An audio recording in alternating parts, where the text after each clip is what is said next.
I deleted someone from my contacts last week, someone I'd been friends with for 10 years. And the part that scares me isn't that I did it. It's that I didn't feel guilty. I felt relief. Nolan, am I turning into a bad person? Probably not.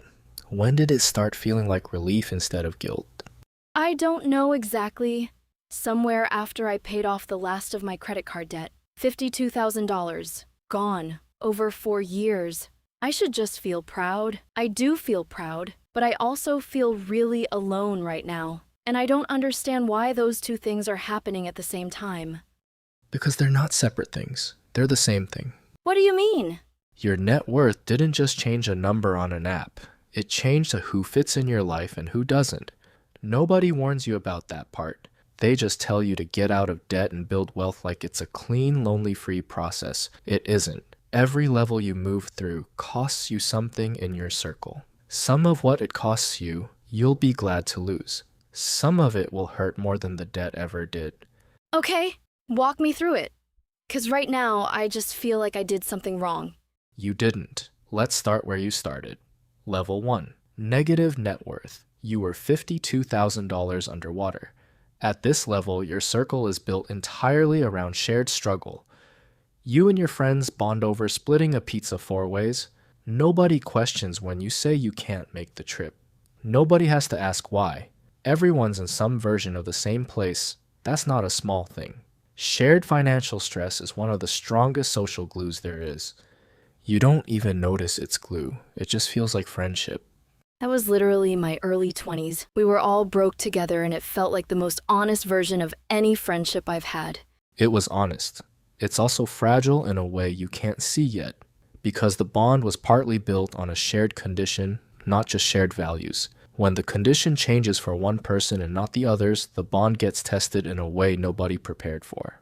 Level 2, 0 to 25,000.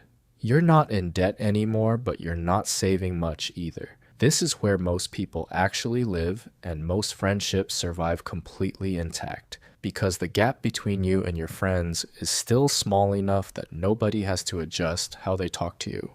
This was me like 2 years ago. Still ordering the cheaper thing on the menu. Still splitting Ubers. Right. The friction starts at the next level, and it starts quietly. Level 3, 25 to 100,000. You've got real savings now. Maybe you've started investing. And here's the first fracture. You start making different decisions in front of the same people. You get the entree instead of the appetizer. You don't flinch when the bill comes. Nobody says anything out loud. But somebody at the table does the math on your life versus theirs, and it changes something small in how they see you. I remember the exact dinner where I felt that shift. I didn't do anything different. I just didn't stress about the check the way I used to. And the energy at the table changed for like 30 seconds. That 30 seconds is the whole story in miniature. You didn't do anything to anyone. You just stopped performing the same financial anxiety everyone else at the table was still performing. And anxiety you don't share anymore is a wall even when you didn't build it on purpose. So what happens at the next level? Level 4, 100,000 to 500,000. This is where it stops being subtle. You buy a house or you're seriously looking. Your friends are still renting, still figuring out their 20s financially while you're already past that chapter. The group trip that used to mean splitting an Airbnb 6 ways now means you can comfortably book the nicer place. And suddenly you're either the one subsidizing everyone or the one who has to awkwardly suggest the cheaper option to avoid looking like you're showing off. That happened. My friend Priya got really weird about a trip I planned. I picked a place that was actually within everyone's budget, and she still said it felt like I was performing wealth. I wasn't trying to perform anything. You probably weren't. But Priya wasn't reacting to your trip. She was reacting to a gap that's been growing for 2 years and finally became visible in a hotel booking. The trip was just where it surfaced. This is the level where people start to lose friends without a single argument. No fight, no falling out. Just slowly fewer texts, slowly more excuses. The friendship doesn't end. It thins out until you both quietly agree to stop noticing it's thin. That's exactly what happened with 3 different people. No drama, just less. And here's the part that's hard to hear. Some of those friendships were never going to survive a financial gap. no matter how careful you were with money. That's not a failure of yours. It's information about what the friendship was actually built on. Okay, so what happens after that? Does it get better or worse? Level 5, 500,000 to 2 million. This is where your circle starts actively reorganizing itself, not just thinning. You start meeting people through different doors, investment clubs, industry events, other people who are also building something. These relationships start partly out of genuine connection and partly out of proximity. You're around these people because your life now intersects with theirs the way it used to intersect with people from your old job or your old apartment building. Is that fake? Like, is that a real friendship if it started because we happen to be in the same income bracket now? It's not fake, but it's worth being honest about the mechanism. Almost all friendships start through proximity. You were friends with people in college because you lived near them, not because you ran a search of the world's most compatible humans. The proximity at this level is just different. It's wealth adjacent instead of dorm adjacent. That doesn't make the friendship less real. It makes it worth watching.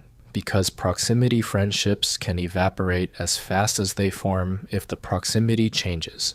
That's a little unsettling. It should make you more intentional, not paranoid. Big difference. Level 6, 2 million to 5 million. Now something specific starts happening that almost nobody talks about. People you knew before you had money start treating you differently in two opposite directions. Some pull away because they feel like they can't relate to you anymore. Others pull closer, but the closeness has a different texture to it. Slightly more interest in your opinion, slightly more willingness to ask you for things, slightly more performance in how excited they are to see you.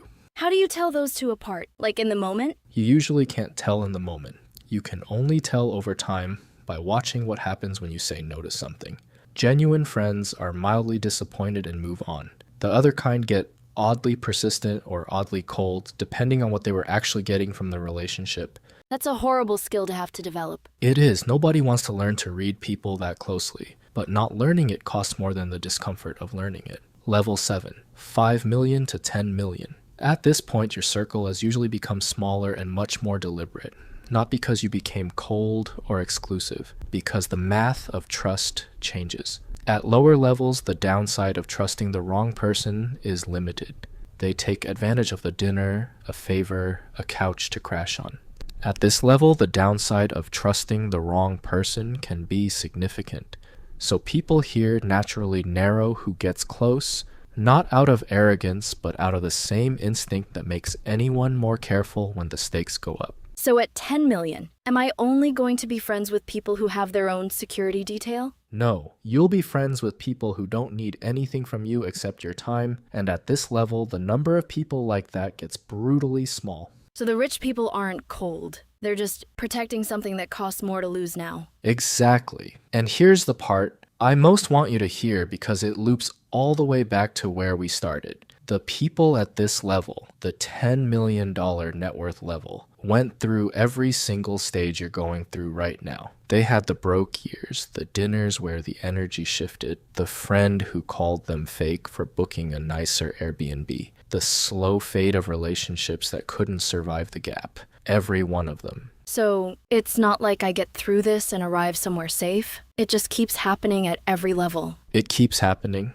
What changes is your relationship to it happening. Early on, every lost friendship feels like evidence that something's wrong with you. Later, you start to recognize it as a predictable cost of growth. Not painless, but not personal either. Okay, so what do I actually do with where I am right now? Because I think I lost 3 friendships this year and I didn't even do anything dramatic to cause it. 3 things. First, stop auditing yourself for what you did wrong. You're looking for the moment you became a bad friend. There usually isn't one. There's just a gap that grew, and gaps end relationships all the time without anyone behaving badly. Second, the friends who stay through a level change are giving you real information about what kind of friendship it was. Pay attention to who got curious about your life instead of distant from it. Curiosity survives gaps. Resentment doesn't. Third, build at least a few relationships with people who are also building something wherever they happen to be financially. Not because you should abandon old friends, because everyone needs at least some people in their life who are moving in the same direction at the same time. The way you had that in your broke years without even trying.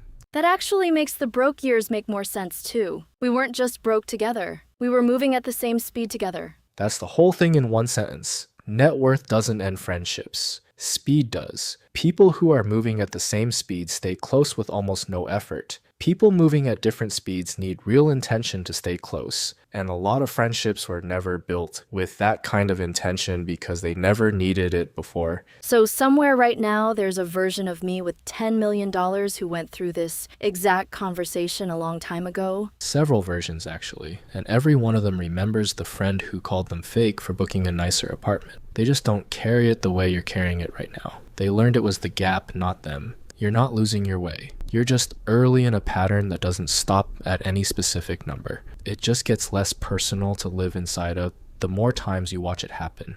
So here's what I actually want to know. What level is your circle at right now? And has there ever been a moment, a dinner, a trip, a conversation, where you felt that 30-second shift in energy at the table? Tell me in the comments. I read everyone.